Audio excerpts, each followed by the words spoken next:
नमस्कार मित्रांनो, आज मी तुम्हाला सांगणार आहे आदिवासींची जमीन नावावर होते का?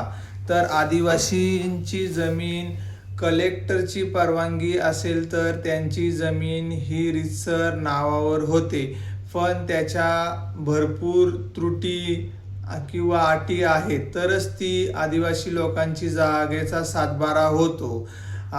कलेक्टर सर्वप्रथम पाहतो आदिवासी हा भूमिहीन होतोय का. भूमिहीन होत असेल तर आदिवासींची जमीन नावावर होत नाही.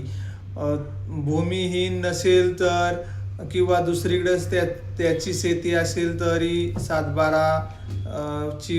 कलेक्टर सातबारा करण्याची परवानगी देतो.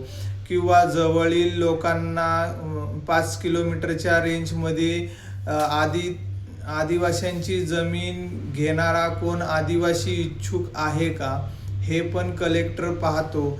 त्याच्यानंतरलाच जर कोण घेणारा नसल तरच सातबारा करून देण्याची परवानगी कलेक्टर करतात व त्या आदिवाशाचा पूर्ण बँक डिटेल्स घेऊन जोपर्यंत त्याच्या खात्यावर रक्कम येत नाही तोपर्यंत सातबारा होत नाही.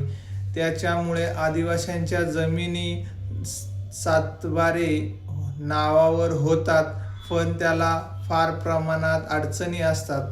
त्यामुळे शक्यतो आदिवासी लोकांची जागा ही दुसऱ्याच्या नावावर होत नाही.